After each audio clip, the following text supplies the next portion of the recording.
Media वाले क्या अपना काला इतिहास खुद लिख रहे हैं?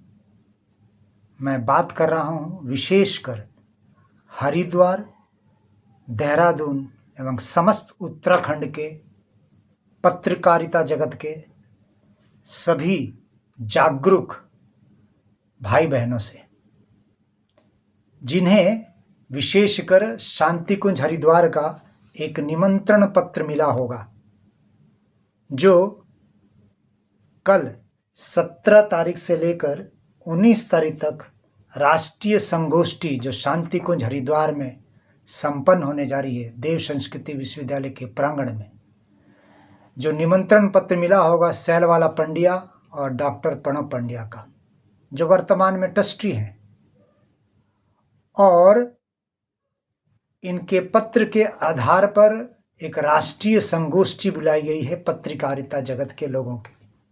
The role of media in national building insight from ancient Indian thinkers.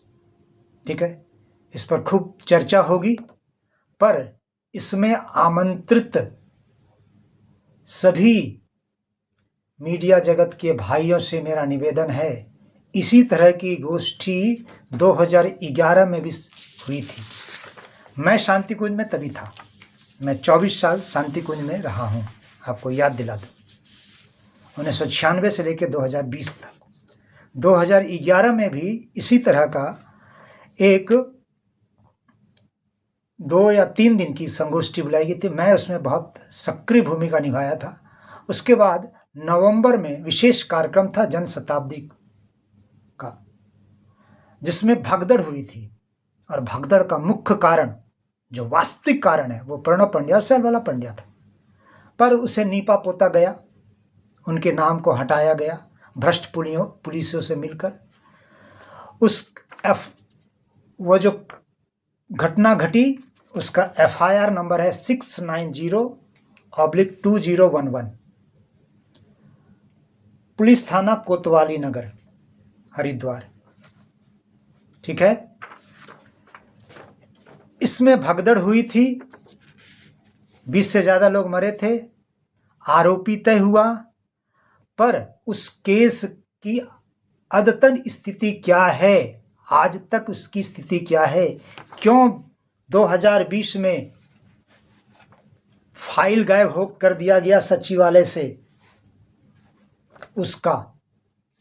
इसकी जानकारी कौन इकट्ठा करेगा? क्या खोजी पत्रकार उत्तराखंड में अब नहीं रहे? निष्पक्ष समाज के हित में काम करने वाले पत्रकार नहीं रहे?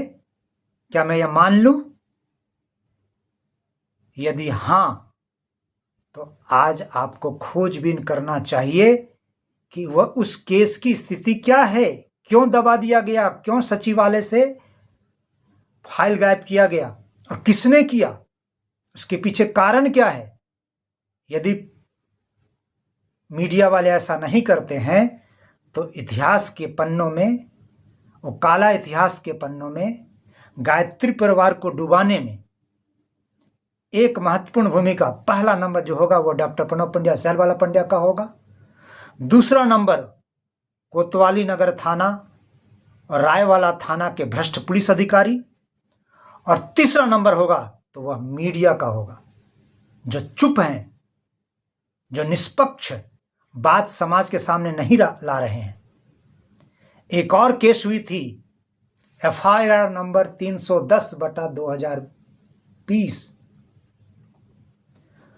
पुलिस थाना कोतवाली नगर हरिद्वार। उसमें मुझे केस हुआ प्रणव पंड्या पर। लड़की कही कि मुझे प्रणव पंड्या ने मेरे योनि में रॉड तक डाला था, सिकल सेल हो गई, आदि आदि बातें सब पुलिस को भी दिया गया, आदि आदि जहाँ जहाँ उचित जगह दिया गया, सारे प्रमाण। पर उस केस में कोतवाली नगर पुलिस थाना ने घुमाया, और कौन कौन भ्रष्ट लोग मिले होंगे प्रशासनिक अधिकारी, और हमको और हमारे साथ कईयों को 21 महीना जेल में रखा, पर कोर्ट ने तो हमें मुक्त कर दिया। कोर्ट सर्टिफिकेट लेके तो हम घूम रहे हैं, हमें दोषी नहीं ठहराया। तो दोषी कौन? क्या प्रणव पंड्या रेपिस्ट नहीं है? इसका प्रमाण आपके पास है, मीडिया जगत के पास है? क्या वह प्रणव पंड्या के पास है? क्या वह चिन्मय पंड्या के पास है?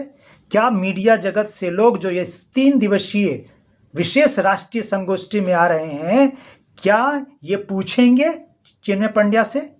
क्या वह शैलवाला पंड्या से पूछेंगे दोनों केस के बारे में, 2011 केस के बारे में और 2020 के केस के बारे में?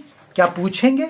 और तो और मैं खुलेआम, और कई लोग शांति कुंज में जो आत्महत्याएं हुई है, विश्वविद्यालय में जो आत्महत्याएं हुई है,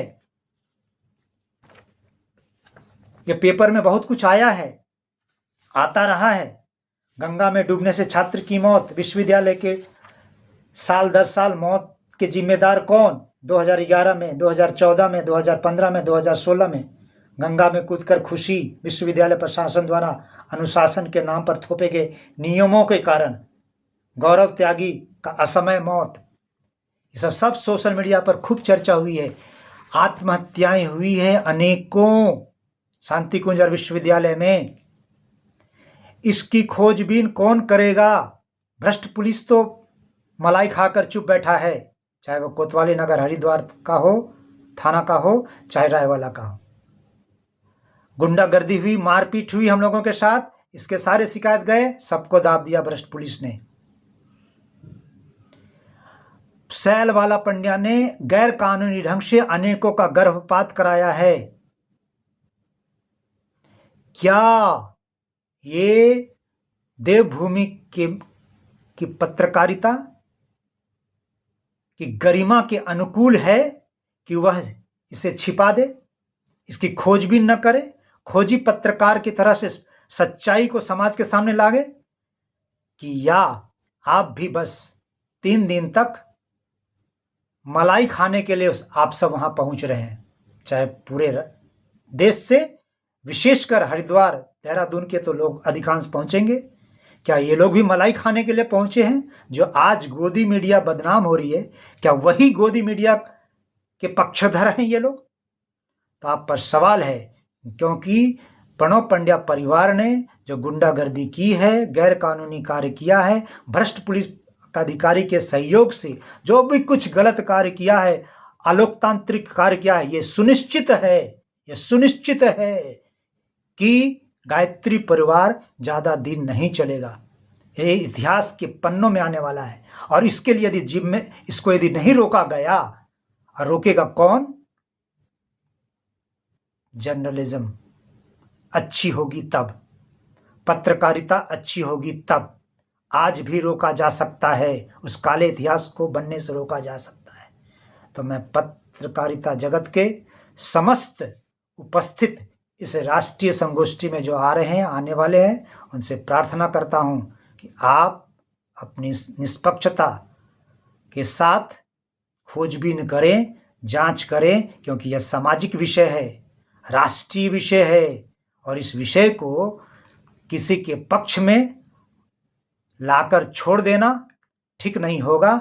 मेरी बात, मैं जो आरोप लगा रहा हूं और जो लोग आरोप लगा रहे हैं, उसमें कितनी सच्चाई है, इसकी भी खोजबीन करना आपका काम है। और यदि केवल लिफाफा लेने के लिए वहां जा रहे हैं, तो फिर आने वाली पीढ़ी आपको क्या क्या करेगा, अब फिर आप जानेंगे। धन्यवाद।